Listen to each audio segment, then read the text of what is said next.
ఆచా coding tutor training ఇచ్చి permanent IT job ఇస్తారు. 9697969788. Hi, welcome to Suman TV. నేను మీ రోషన్. ఎన్నో సినిమాలు, దాదాపు 200 సినిమాలు పైగా ఒక కమీడియన్గా పేరు తెచ్చుకోవటమే కాకుండా తన పేరుతో ఆ బ్రాండ్తో ఇప్పటికీ ఎప్పటికీ మర్చిపోలేని ఒకే ఒక పేరు ఎవరైనా ఉన్నారు అంటే ఐరన్ లెగ్ శాస్త్రి గారు. నవ్వించడమే కాదు, ఏడిపించిన సన్నివేశాలు కూడా ఉన్నాయి. వాళ్ళ అబ్బాయి present junior iron leg Shastri Prasad గారు ఎలా ఉన్నారు? First of all yes, coming to నాన్నగారు. ఆయన నిజ జీవితం తీసుకున్న, ఆయన సినిమా జీవితం తీసుకున్న చాలా డిఫరెంట్గా ఉండేదని చాలామంది చెప్తూ ఉంటే నేను విన్నాను. సో చూడటానికి నాన్నగారు లాగే ఉన్నారు. అందరూ జూనియర్ ఐరన్ లెగ్ శాస్త్రి ఎందుకన్నారు ఇప్పుడు అర్థమవుతుంది నాకు. సో ప్రసాద్ గారు, ఫస్ట్ ఆఫ్ ఆల్ నాన్నగారు ఇండస్ట్రీకి ఎలా వచ్చారు? బిఫోర్ నాన్నగారు ఏం చేసేవారు? నాన్నగారు ఇండస్ట్రీకి రావడానికి పడ్డ కష్టం ఏంటి? నాన్నగారు సాధించిన అచీవ్మెంట్స్ ఏంటి? అట్ ది సేమ్ టైం నాన్నగారు పోగొట్టుకున్న విలువ. ఫస్ట్ ఆఫ్ ఆల్ నాన్నగారి గురించి చెప్పాలంటే అందరికీ ఐరన్ లెగ్ శాస్త్రి అని ఒక పర్సన్ తెలుసు.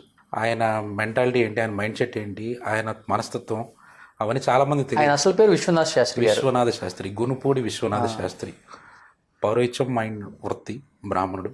ఆకారం తగ్గట్టుగానే భారీగా, పర్సనాలిటీ, 6 feet హైట్ అలాగే ఉండేవారు. కానీ చిన్న పిల్లల మనస్తత్వం అయింది. అమాయకుడు నాన్నగారు. పోలవరంలో పుట్టారు. తల్లి తండ్రి, మా తాతయ్య గారు ఆర్మీలో చేసేవారు, నాన్నమ్మగారు హౌస్ వైఫ్.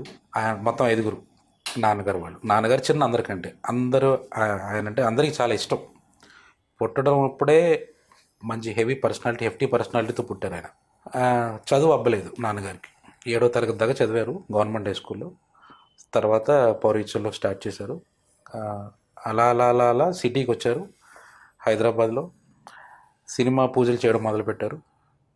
ఈవీవి సత్యనారాయణ గారి సినిమాలో ఆయనకి ఫస్ట్ ఛాన్స్ వచ్చింది. ఓకే, నాన్నగారు ఫస్ట్ సినిమాకి పూజలు చేసేవారు. ఓకే, సినిమా స్టార్టింగ్ పూజలు, ఓపెనింగ్ పూజలు చేసేవారు. ఆయనకి ఛాన్స్ రావడం కూడా ఒక కోఇన్సిడెన్స్ అనమాట. ఈవీవి సత్యనారాయణ గారి సినిమాలోనే చేస్తూ ఉంటే ఓపెనింగ్లో హారతిస్తున్నారు, దేవుడి ఫోటోకి హారతిస్తుంటే కళ్ళకు అద్దుకోగానే ఆరిపోయింది. అది చాలా ఫన్నీగా అనుకున్నారు ఆయన ఈవీవి గారు. ఈ పర్సనాలిటీకి ఇలాంటి క్యారెక్టర్ ఒకటి సెట్ చేస్తే ఎలా ఉంటుందని ఒక థాట్ వచ్చింది ఆయనకి. ప్రేమ ఖైదీ ఫస్ట్ సినిమా నాన్నగారి. అప్పటి నుంచి ఐరన్ లెగ్ శాస్త్రి గారి జర్నీ స్టార్ట్ అయింది. ఆ సినిమాలో ఆయనకి బ్రహ్మానందం గారి కాంబినేషన్ చాలా హిట్ అయింది. అదే లెగసీ కంటిన్యూ అయింది. ఓకే, దాదాపు ఒక 200 సినిమాలు, 150 సీరియళ్ళు, 100 స్టేజ్ ప్రోగ్రామ్స్ అన్నీ ఇచ్చారు. ప్రతిదానికి ఒక ఎక్స్పైరీ డేట్ ఉన్నట్టు నాన్నగారికి కూడా ఒక ఎక్స్పైరీ డేట్ వచ్చేసింది ఇండస్ట్రీలో. ఒక పాయింట్ ఆఫ్ టైంలో ఈయన సినిమాలో పెట్టుకుంటే హిట్ అవ్వదు అని ఒక రూమర్ స్టార్ట్ అయింది. కొంతమంది క్రియేట్ చేయడం స్టార్ట్ చేశారు. ఓకే, సినిమా వాళ్ళే స్టార్ట్ చేయడంతో కొన్ని సినిమాలు మధ్యలో ఆగిపోయి, కొన్ని సినిమాలు హిట్ అవ్వలేదు. అది నిజమే అనుకున్నారు. దీనివల్ల అవ్వలేదేమో అనుకున్నారు. ఆయన రిలేటివ్స్లో కూడా అలాగే పెళ్ళిళ్ళకి వాటికి పిలిచేవారు కాదు. స్టార్టింగ్లో ఊపులో ఉన్నప్పుడు, ఒక హైప్లో ఉన్నప్పుడు ఓపెనింగ్ ఫంక్షన్స్ అన్నింటినీ పిలిచేవారు. ఉండే కొద్దీ తగ్గించేశారు. ఈయన వస్తే ఏమవుతుందో, ఈయన వస్తే మన పరిస్థితి ఏంటో అని ఒక ఫీలింగ్కి వచ్చేసారు. ఓకే, ఆ ఫీలింగ్ రావడంతో ఈయన మైండ్ సెట్ చాలా డిస్టర్బ్ అయిపోయింది. కొన్ని చెప్పుకోవడానికి ఇబ్బంది ఏంటంటే ఇంటి రెంట్ కట్టుకోవడానికి కూడా సిచ్యువేషన్ ఉండేది కాదు. ఓకే, సినిమాలు పిలిచేవారు కాదు, డబ్బులు ఇచ్చేవారు కాదు, చేయించుకునేవారు, డబ్బులు ఇచ్చేవారు కాదు. అప్పుడు నేను 7th క్లాస్ చదువుతున్నాను. చాలా ఇష్యూకి సఫర్ అయ్యి మైండ్లో ఎవరికి చెప్పుకునేవారు కాదు. ఆయన మనసులో ఆయనే బాధపడేవారు. ఇంటి రెంట్ కూడా కట్టుకోలేని టైంలో మా స్వగ్రామం తాడేపల్లిగూడెం షిఫ్ట్ అయిపోయాడు. అంటే అప్పటి వరకు నాన్న చేసిన సినిమాల ద్వారా సంపాదించింది ఏం లేదు, అసలు ఏమీ లేదు. వచ్చింది ఖర్చులకి ఆయన ఇచ్చింది తీసుకునేవారు. ఇంత కావాలని అడిగేవారు కాదు, ఎంత ఇస్తే అంత తీసుకునేవారు. అదే మైండ్ సెట్తో ఉన్నారు. ఎంత ఉండేది నాన్నది అక్కడ అప్పుడు ఫస్ట్లో? అంటే నాన్న హైయెస్ట్ రెమ్యూనరేషన్ అంటే నాకు తెలిసినంత వరకు 3-4 వేలు అండి రోజుకి. అది అప్పట్లో క్యారెక్టర్ ఆర్టిస్ట్ ఆయన. అప్పట్లో. ఇప్పుడు క్యారెక్టర్ ఆర్టిస్ట్ కనీసం రోజుకి 50,000 తీసుకుంటున్నారు. అవును. సో 3-4 వేలు తీసుకునేవారు. ఇంటి ఖర్చులకి మాకు సరిపోయేది. ఓ పాయింట్ ఆఫ్ టైంలో సినిమాల ఆఫర్లు తగ్గిపోవడం, మైండ్ సెట్ ఇష్యూ అవ్వడం, బాగా డిస్టర్బ్ అయిపోయారు. షిఫ్ట్ అయిన 2 ఏళ్ళకి ఆయన కాలం చేశారు. ఓకే, ఆయన చనిపోయింది హార్ట్ అటాక్ నైట్. మేము ఎవరో ఆయన దగ్గర లేవు ఆ టైంలో కూడా. ఇంత లెగసీ అనుభవించారు కదా నాన్నగారు. దాదాపు 200 సినిమాలు పైగా, ప్రతి స్టార్తో కూడా కాంబినేషన్ ఉన్న సినిమాలు కూడా యాక్ట్ చేశారు. సో అక్కడికి వెళ్ళిన తర్వాత నాన్న విజయవాడలో ప్రతి షాప్ ముందు భిక్షం ఎత్తుకొని, ఆ వచ్చేన ద్వారా తిని, ఆ షాపుల ముందే పడుకొని, ఆ షాపుల ముందే చనిపోయారు. చివరి రోజుల్లో కూడా ఆయనకి దహన సంస్కారాలకు కూడా డబ్బు లేక, ఎవరు వచ్చి పట్టుకునే, అంటే నలుగురు వచ్చి మోయాలంటారు కదా, అది కూడా లేక ఒక పాత రిక్షాలో ఆ. ఆయన బాడీని వేసుకొని తీసుకెళ్ళిపోయారు శ్మశాన వాటికి అన్నారు. వాస్తవం ఇది? వాస్తవం కాదండి. నాన్నగారు ఊరు వెళ్ళిపోయిన తర్వాత మేమేమైందంటే ఆయన పౌరహిత్యం మళ్ళీ మొదలుపెట్టారు. సినిమా వైపు ఇంక కళ్ళెత్తి చూడలేదు. ఆయనకి డిస్టర్బ్ అయిపోయింది. ఇన్నాళ్ళు నేను నమ్ముకున్న సినీ రంగం నాకు ఏమీ చేయలేదని ఒక నెగిటివ్ మైండ్ సెట్లోకి వెళ్ళిపోయారు ఆయన. గుళ్ళు పూజలు ఇవి చేస్తూ ఉండేవారు. ఓకే. మెల్లిగా లాక్కొచ్చారు. సో ఆయనకి ఇష్యూ రావడం, heart attack, body heavy. So night expire అయిపోయారు. మేము ముందర రోజు హాస్పిటల్లో జాయిన్ చేసాం. కండిషన్ చూసి మేమేమనుకున్నామంటే బాగానే ఉన్నారు కాబట్టి 1 అవర్లో డిశ్చార్జ్ చేసేస్తారు అనుకో. ఆయన చెప్పేశారు 1 డే కంటే ఎక్కువ కష్టం అని చెప్పేశారు. కానీ అలా ఉన్న పర్సనాలిటీని ఇలా చెప్పేటప్పటికి మాకేం అర్థం కాలేదు. అది తాడేపల్లిగూడెం చిన్న హాస్పిటల్, అంబులెన్స్ ఫెసిలిటీ కూడా లేదు. ఆ భారీ పర్సనాలిటీని తీసుకురావడానికి ఎవరు ముందుకు రాలా ఆ టైంలో. సో ఆ ఊళ్ళో దొరికేది ఫస్ట్ వెహికల్ రిక్షానే. మాకు ఎంత దురదృష్టకరం అంటే మేము ఆ రోజు ఇంట్లో లేము. ఒక చిన్న ఫంక్షన్ ఉంటే వేరే ఊరు వెళ్ళాం. మా మేనత్త, మా నాన్నగారు చిన్నక్క ఇలా ఒంట్లో బాగాలేదంటే వచ్చారు, హాస్పిటల్లో అడ్మిట్ చేశారు. మా పెదనాన్నగారు వాళ్ళందరూ ఉన్నారు. మా నాన్నగారు, అన్నయ్య, అక్క వాళ్ళు హాస్పిటల్లో జాయిన్ చేశారు. వాళ్ళు ఉంది చూసుకున్నారు. మేము ఇంటికి వచ్చాం, అయిపోయిందని చెప్పారు. నాన్న లేరు నీకు అని చెప్పేశారు. నాకేమో అర్థం కాలేదు ఒక నిమిషం. మేము ఇలా వచ్చి జస్ట్ ఇక్కడ ఆగాం, అలా రిక్షాలో డెడ్ బాడీని తీసుకొచ్చారు. ఓకే. నాకు అసలు జీవితం ఏమైపోయిందో నాకు అర్థం కాలేదు. ఇన్నేళ్ళు మా నాన్న పిల్లర్ ఆఫ్ ది ఫ్యామిలీ ఏమైందో నాకు అర్థం కాలేదు. నేను అప్పుడు 9th క్లాస్ చదువుతున్నాను. ఆయన బాడీ హెవీతో ఒక రిక్షాలో, ట్రావెలింగ్ రిక్షా, గూడ్స్ రిక్షా కాదు, గూడ్స్ రిక్షాలో అయినా సరే పడుకునే స్పేస్ ఉంటుంది. ట్రావెలింగ్ రిక్షా అంటే కూర్చునే స్పేస్. వీపీ బాగానే దాంట్లో పెట్టారు. తల టు కాళ్ళు టు ఉన్నాయి. అలా తీసుకొచ్చారు. బాడీ మీద ఒక కవర్ వేశారు. మొన్న 4 ఇంటి పక్కన వాళ్ళు. ఎలా అనిపించింది నాన్న అలా చూడగానే? నరకం అసలు. అలాంటి సిచ్యువేషన్ ఎవరు చూడకూడదు, ఎవరికి రాకూడదు. దేవుని కోరుకుంటున్నాను. నరకం. ఒక అనాథం తీసుకొచ్చారు. ఎవరు లేనివాడిని తీసుకొచ్చారు. అంటే అఫ్కోర్స్ ఆ సిచ్యువేషన్ అలాంటిదని నేను అనలేను, ఎవరిని బ్లేమ్ చేయలేను. మా టైం బాగాలేదు అంతే. ఓకే. మా టైం బాగాలేదు. చుట్టుపక్కల వాళ్ళందరూ వచ్చారు.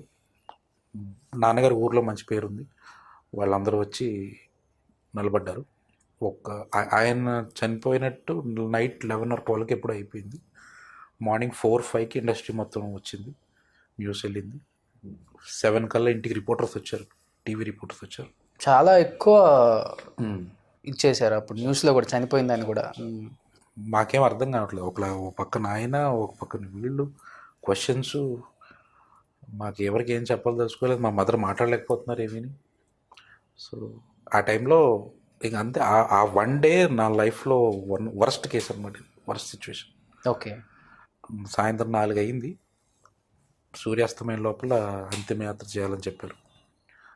ఆ టైంకి ఆ ఊళ్ళో ఏం ఫెసిలిటీస్ లేవు. ఫెసిలిటీస్ ఏం లేకపోతే ఈ రుద్రభూమి నుంచి ఒక వెహికల్ మాట్లాడి రిలేటివ్స్ అందరం కలిసి వెళ్ళాం. వెళ్ళి కార్యక్రమం చేసి వచ్చేసాం. ఓకే. మీరు చెప్పిన ఈ విజయవాడ స్టోరీ అయితే ఏం లేదు. జస్ట్ రిక్షాలో తీసుకొచ్చింది. రిక్షాలో తీసుకొచ్చారు. ఎందుకంటే మోడ్ ఆఫ్ ట్రాన్స్పోర్ట్ ఆ ఊళ్ళో లేదు. అంబులెన్స్ ఫెసిలిటీలు అవన్నీ అప్పుడు డెవలప్ కావాలి. 2006లో చనిపోయారు ఆయన. అది చిన్న హాస్పిటల్. అంటే ఫైనాన్షియల్గా ఆయన చాలా మందిని అడిగేవాళ్ళు అంట కదా. అడిగేవారు. కాకపోతే ఏంటంటే ఆయన ఫీలింగ్ ఏంటంటే నా అనుకున్న వాళ్ళు వీళ్ళందరూ నా కోసం ఏదైనా చేస్తారు అనే ఫీలింగ్లో ఉండేవారు. కానీ ఎవరు టర్న్ కాల. ఓకే. నన్ను చాలామంది క్వశ్చన్స్ అడుగుతుంటారు మా ఫ్రెండ్స్, వాళ్ళు వీళ్ళు, మీ నాన్నగారు వాళ్ళతో చేశారు, వీళ్ళతో చేశారు, నీ కాంటాక్ట్లో ఉంటారా అని అడిగి. ఒక్కరు కాంటాక్ట్లో రారు, ఎవరు రారు. ఆ రోజు చనిపోయిన తర్వాత మా అసోసియేషన్ నుంచి కొంతమంది వచ్చారు, మాకు కొంచెం అమౌంట్ ఇచ్చారు ఈ కార్యక్రమాల గురించి. ఓకే. తర్వాత కాదంబరి కిరణ్ కుమార్ గారు ఓకే నాకు చదువుకోవడానికి ఫైనాన్షియల్గా ఆయన ఫండ్స్ కలెక్ట్ చేశారు. మూవీ ఆర్టిస్ట్ అసోసియేషన్లోనే ఆయన అందరికీ పిలిపించి ప్రెస్ మీట్ పెట్టి అమౌంట్ అరేంజ్ చేశారు. సంపూర్ణేష్ బాబు గారు. సో వీళ్ళందరూ నాకు బ్యాక్ బోన్గా నిలబడ్డారు ఆ టైంలో. పర్టికులర్గా చెప్పాలంటే నాన్నగారు మీరు అన్నారు చాలా మంచి కాంబినేషన్లు చేశారు బ్రహ్మానందం గారితో కూడా. నాట్ ఓన్లీ బ్రహ్మానందం గారు, మంచి హీరోలతో కూడా చేశారు. చిరంజీవి గారు కావచ్చు, బాలకృష్ణ గారు కావచ్చు, వెంకటేష్ గారు కావచ్చు, నాగార్జున గారు కావచ్చు, అప్పుడున్న స్టార్లతో మంచి కాంబినేషన్.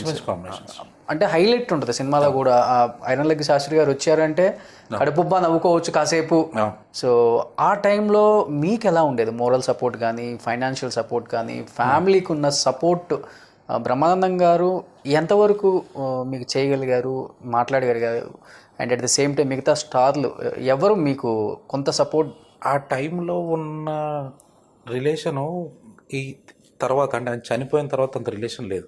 కొంతమంది ఉన్నారండి, నేను పేర్లు చెప్పను.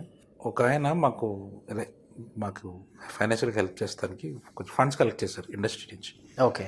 ఆయన్ని కూడా అడిగారు, ఆయన ఒక పర్సన్ అడిగారు, ఇట్లా మేము కలెక్ట్ చేస్తాం సార్, మీకు వచ్చిందేమన్నా. మా నాన్నగారు వాళ్ళు ఫ్రెండ్సే, చాలా చాలా సినిమాలు చేశారు. ఎన్నిసార్లు ఇవ్వాలండి వాళ్ళకి? ఇచ్చాం కదా, ఇస్తూనే ఉంటారు లైఫ్లో, సిగ్గులేదు మీకు అని అడిగారు మొక్కనే.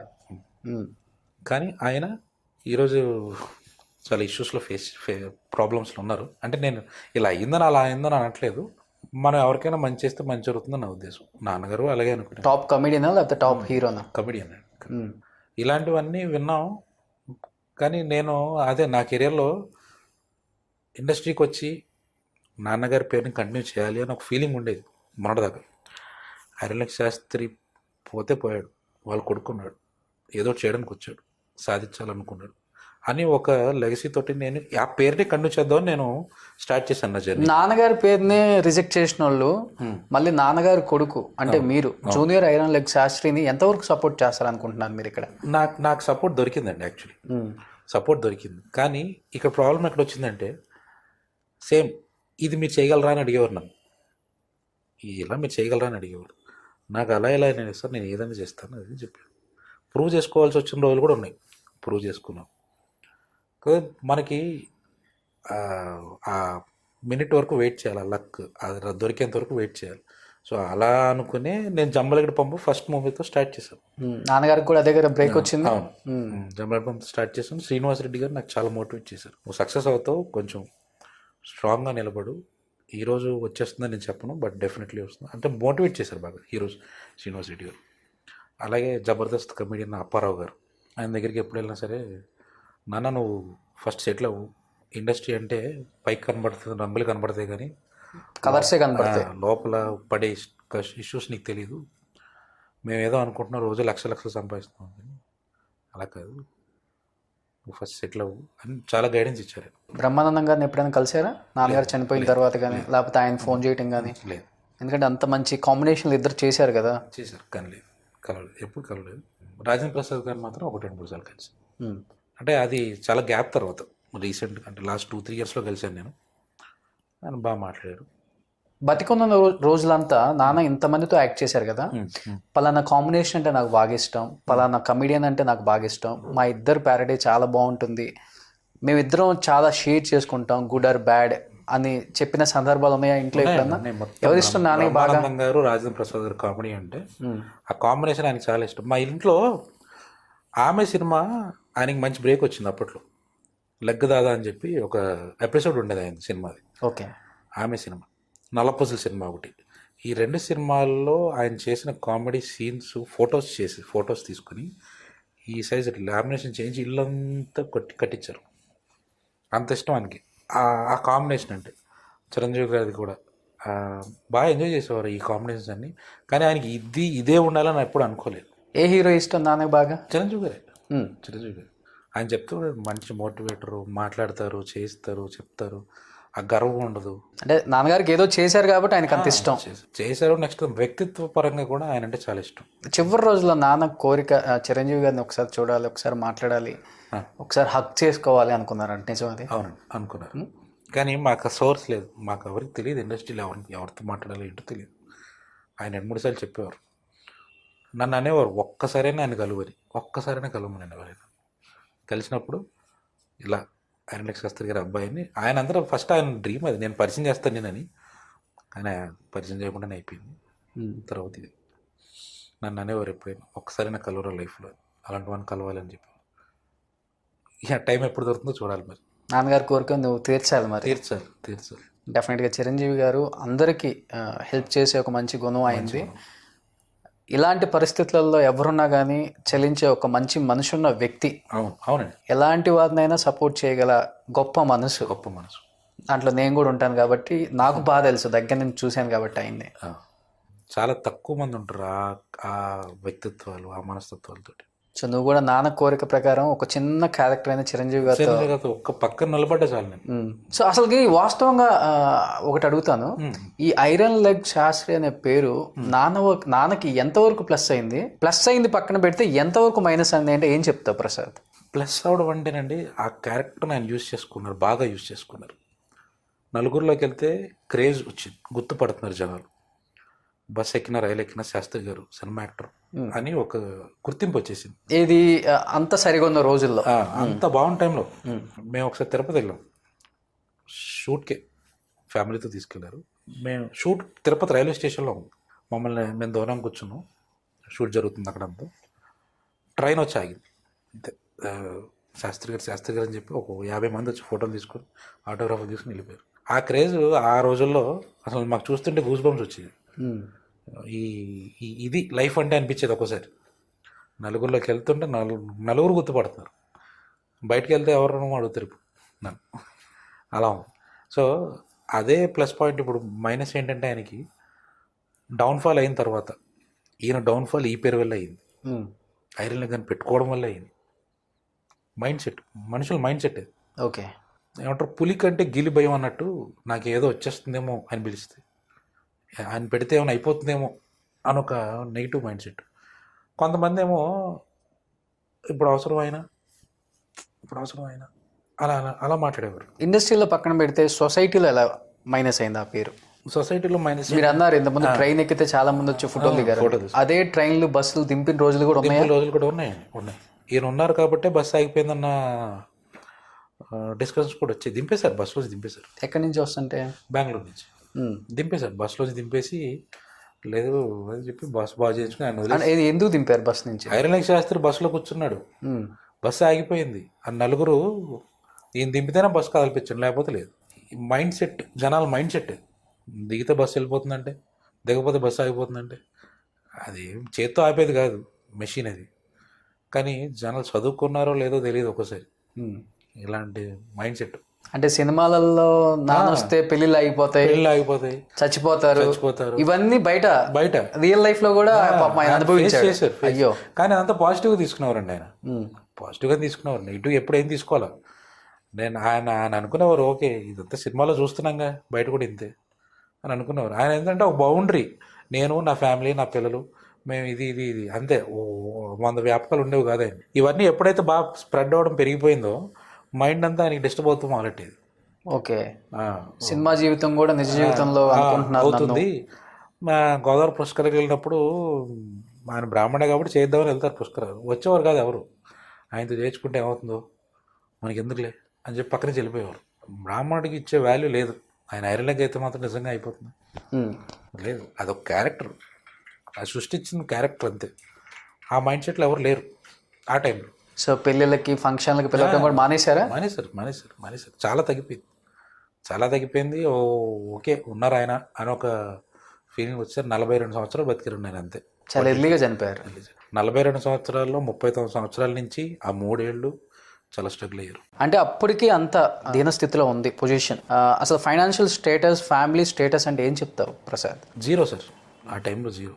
రూపాయి వస్తే ₹2 ఖర్చు, ₹2 మాకు ఒక్క సేవింగ్ ఏంటంటే సొంత ఇంట్లో ఉన్నాం ఒక ఫీలింగ్ అంతే. అది కూడా చిన్న పెంకుటిల్లు అది. సో ఆ ఇంట్లో ఉండి ఆయన తెచ్చేది తినేవాళ్ళం, ఆయన ఏది వస్తే అది పూజకి వెళ్తే బియ్యం వస్తే బియ్యం వండుకునేవాళ్ళం, అంతేగాని జీరో. ఫైనాన్షియల్ కండిషన్ అంటే జీరో. ఎందుకంటే మేము అప్పుడు చదువుకుంటున్నాం ఇంకా 9th క్లాస్. ఓకే, నానే సంపాదించాలి. సో ఆయన ఏది చేస్తే అది. మేము ఎప్పుడు ఇది కావాలి అది కావాలి అడిగేవాళ్ళం కూడా కాదు. ఆయన మమ్మల్ని ఏ లోటు లేకుండా చూసుకునేవారు. కానీ ఏది కావాలంటే తెచ్చిచ్చేవారు. అట్ ద సేమ్ టైం ఆ లెగసీని కూడా నేను ఎంజాయ్ చేశాను. సినిమా హాల్లోకి వెళ్ళామంటే ఓ మొత్తం ఖాళీ పెట్టేవారు, ఫ్యామిలీ వస్తుందని. ఎగ్జిబిషన్స్కి వెళ్ళినప్పుడు అన్నీ ఫ్రీ, సినిమా యాక్టర్ వస్తున్నారని చెప్పగానే ఒక క్రేజ్ అనమాట జనాల్లో, పల్లెటూర్లలో. సో అది కూడా ఎంజాయ్ చేశాం. ఓకే, ఆ లెగసీని ఎంజాయ్ చేసాం. కానీ ప్రతిదానికి కాయిన్కి 2 సైడ్స్ ఉన్నట్టు పాజిటివ్ అంతా అయిపోయింది, నెగిటివ్ని ఇప్పుడు నేను ఫేస్ చేశాను. అంత కర్మ ఇదంతా అయిపోయేసరికి, ఇంకా అంత రిలేటివ్స్ ఎవరికి వాళ్ళు వెళ్ళిపోయేసరికి, ఇంకా రేపొద్దున వండుకోవడానికి కూడా బియ్యం లేని పరిస్థితి ఇంట్లో ఉంది అంట, అవునా? లేదు అని చెప్పలేను, ఉంది అని చెప్పలేనండి. ఆ రోజు సిచ్యువేషన్ ఎలా జరిగిందంటే, మేము ముగ్గురమే 12 రోజులు అయిపోయింది. 12 రోజు కార్యక్రమం అంతా అయిపోయింది. ఎవరిళ్ళకి వాళ్ళు వెళ్ళిపోయే టైంలో నేను 9th class, sister 5th class చదువుతుంది. తనకి ఊహ లేదు.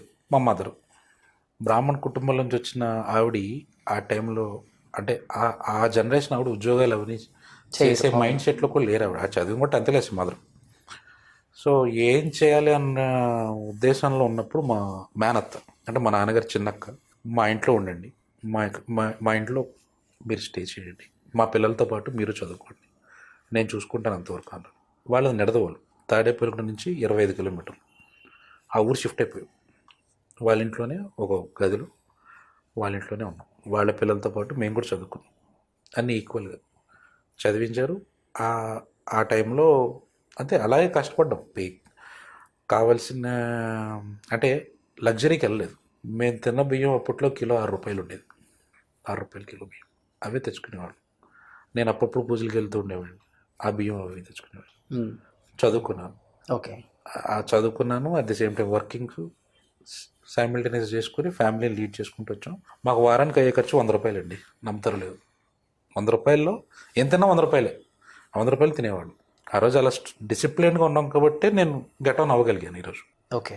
ఇష్టం వచ్చినట్టు విచ్చలవిడిగా ఖర్చు పెట్టుంటే ఎలా ఉండదు తెలియదు. మరి ఖర్చు పెట్టడానికి కూడా లేదనుకోండి, మనకు ఆ మైండ్ సెట్ రాలి.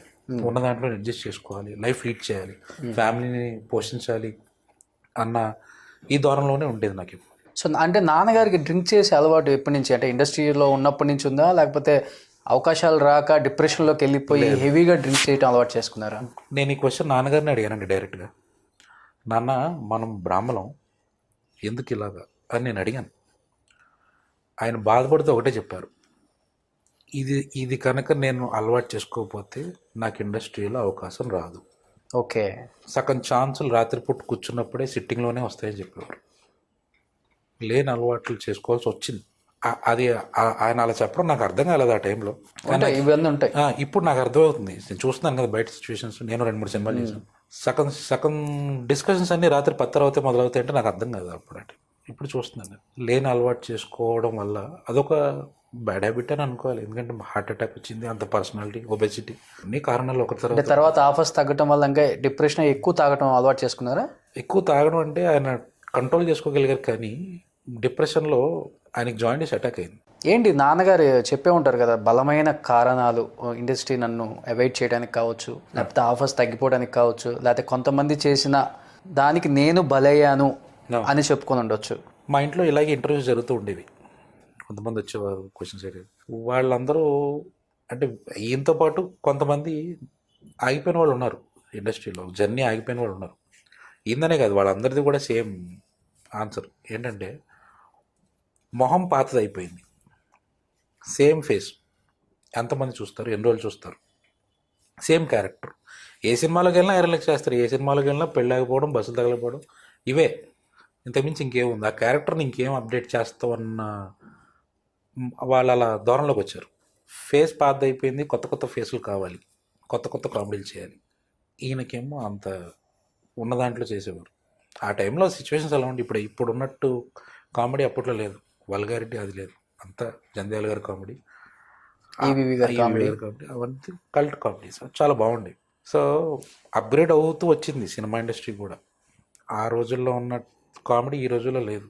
సో ఈ క్యారెక్టర్కి ఈ పర్సన్ సెట్ కారని ఒక మైండ్ సెట్లోకి వచ్చారు ఇండస్ట్రీ.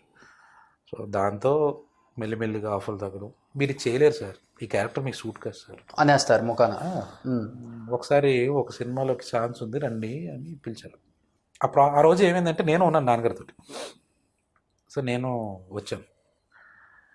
వస్తే ఆ రోజు ముందు రోజు షూటింగ్ ఏదో సీరియల్లో చేశారు ఆయన, శాంతినివాసం సీరియల్. కరెక్ట్ షూట్లో ఉన్నప్పుడు ఫోన్ వస్తే, సరే సాయంత్రం వస్తాం డిస్కస్ చేద్దామని వెళ్ళారు. సో చూశారు, ఏంటండి ఏం చేస్తున్నారు ప్రజెంట్ అని చెప్పి. సీరియల్స్ చేస్తున్నారు అన్నారు.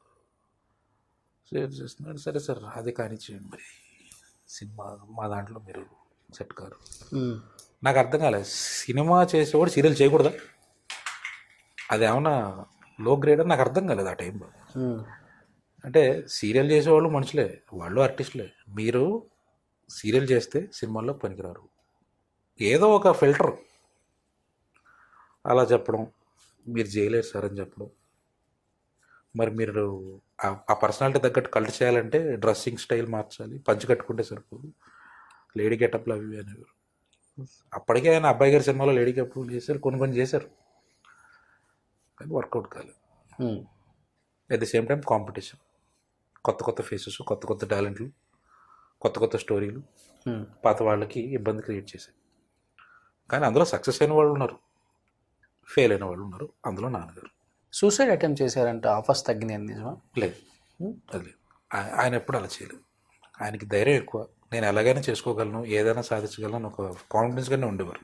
ఆఫీసెస్కి వెళ్ళినా కానీ లేరని చెప్పి పంపించారంట. అది ఉంది. ఫోటోలు ఇచ్చిన తర్వాత కూడా ముట్టుకొని పక్క పెట్టేసేవి కూడా ఉన్నాయి. నా అకౌంట్ నెంబర్ ఇస్తాను, 2000 ఏమనేవారు. ఛాన్స్కి 2000 ఏమన్నా ఏంటో అర్థమయ్యేది. ఏది ఆయన స్టార్ అయ్యాక కూడా నేను ఇస్తాను, నా అకౌంట్ నెంబర్ ఇది పంపిస్తున్నాను. ఇవన్నీ దాటుకుని వచ్చారు ఆయన. ఇవన్నీ ఏంటంటే అంటే కెరియర్లో as a part of issues అలానే అనుకున్నారు, కానీ ఎంత నెగిటివ్ అయిపోతుంది, నేను ఎంత డౌన్ఫాల్ అవుతానో నేను ఎప్పుడు అనుకోవాలా. లాస్ట్ అంటే ఆయన చనిపోయే 2-3 సంవత్సరాల ముందర మాత్రం చాలా కష్టంగా లైఫ్ లీడ్ చేశారు. ఆ పాయింట్ ఆఫ్ టైంలో సపోర్ట్ దొరకలేదు. ఇప్పుడు ఇంట్లో ఫ్యామిలీ పెద్దకి కష్టం వచ్చినప్పుడు దానికి తగ్గట్టు సపోర్ట్ ఇచ్చేవాళ్ళు కూడా ఉండాలి. నాకు ఏదైనా ఇష్యూ వస్తే మా నాన్నగా చెప్తాను, మా అమ్మకి చెప్తాను. అలాగే ఆయనకి కూడా సపోర్ట్ ఇచ్చేవాళ్ళు ఉండాలి. ఓకే, ఎవరు లేరు. మామూలుగా ఇప్పుడు ఈ జనరేషన్ ఫ్రెండ్స్కి ఎక్కువ ఇంపార్టెన్స్ ఇస్తారు, ఫ్యామిలీ ఫ్రెండ్స్. ఆయనకు అలా లేదు, ప్రతి చోట నెగిటివిటీ ఉండేది. ఎవరికి ఏం చెప్పుకుంటే ఏమవుతుందో అని ఫీలింగ్లో ఉండేవారు ఆయన.